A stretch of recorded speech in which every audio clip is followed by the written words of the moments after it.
Hey everyone, it's me, Sloth, and in today's video I'm going to be doing a Knight's Guide.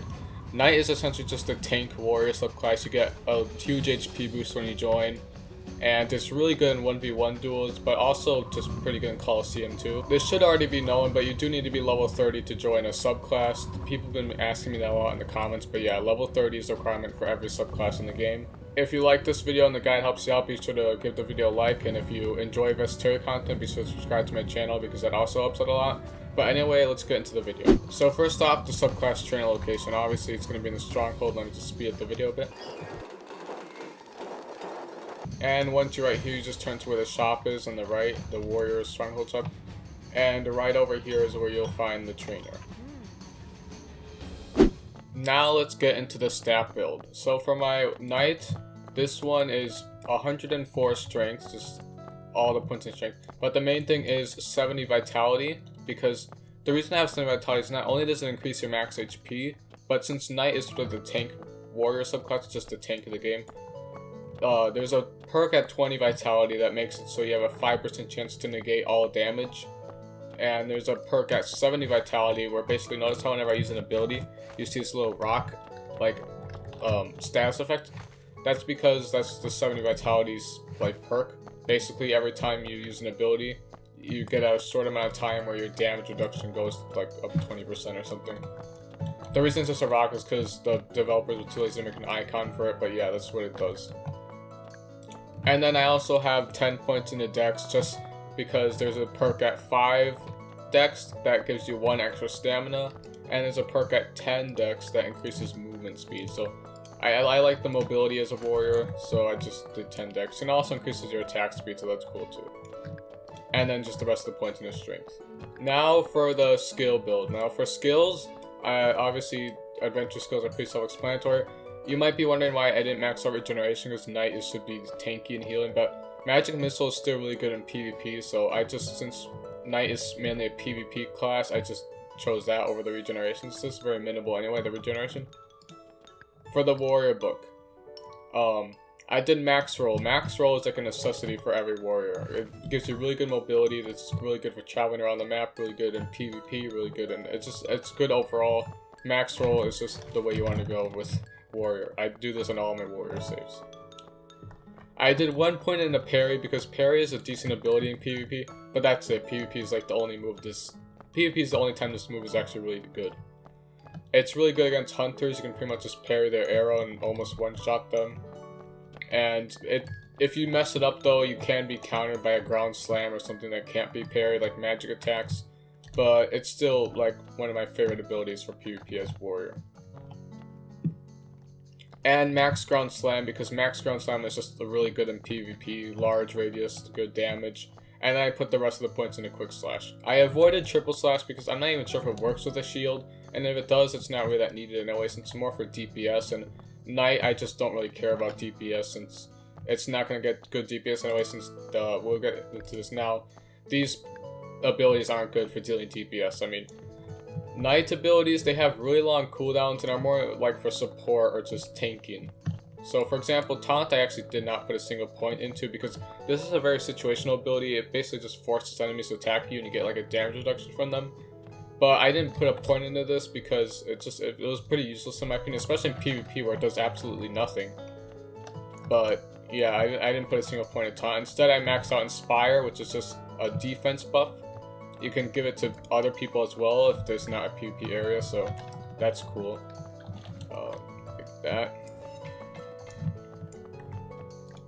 And Shield Bash. This is a really good ability in PvP, since if you land it, that pretty much just assures a kill. They get like a 3-second stun, and yeah, you can just do ground slam and stuff on them. Or it's actually a 2-second stun, but yeah.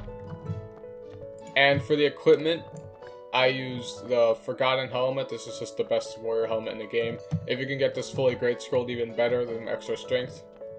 Hobo armor, mine is just regular. I haven't been grinding pit that much. I actually really need to though, because I need to get all the variant stuff. But this is just regular hobo armor. If you can get like vibrant, swift, or fierce, that's even better. But yeah, this is just hobo armor is just the best defense, unfortunately. Leather jacket is the best defense for a knight. It makes no sense, but it is what it is. The Fallen Blade is the best sword for knight. It's also actually a knight exclusive sword, This one is actually borrowed from Flaming Gold. They're a really cool person. You should check out. They also do YouTube. You should check out their channel. But Fallen Blade is just, it's a knight exclusive sword. It's going to be the best sword. And it's going to be even better if you can get a variant version of it, which adds like 10 extra stats or something. Maybe like 6, I forget. But yeah, just 10 strength at base with it if it's a regular one. And then a good like 165 base attack, I believe.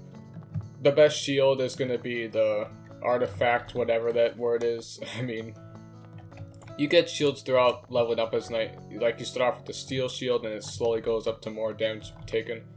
I'm actually a little bit confused how this says it has a little arrow above there that says it does more than the current one, which does not make any sense to me. I don't know why that's a thing. It says it goes down with this one. I don't know if it's a visual bug or not, but whatever. And for the boots, you want to do Scarab Tongue boots. People might think the Yeti boots are better, but honestly, that HP recovery, it's decent, but I prefer the really good mobility that Scarab boots grant you. It's just way better in PvP.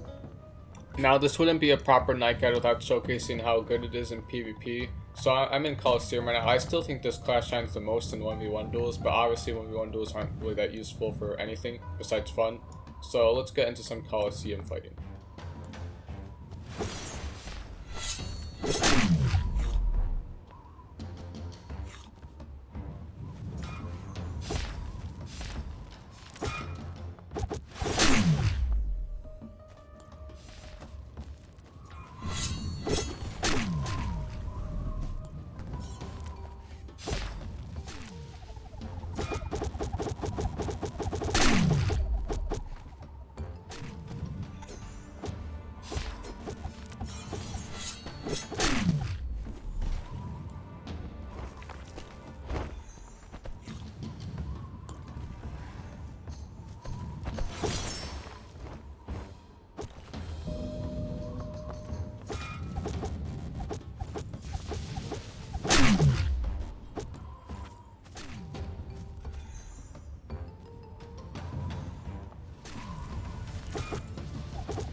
Well, that's it from me. This is my night guide. If you enjoyed the guide or just found it helpful, be sure to like the video. And that's pretty much all I have to say, so goodbye.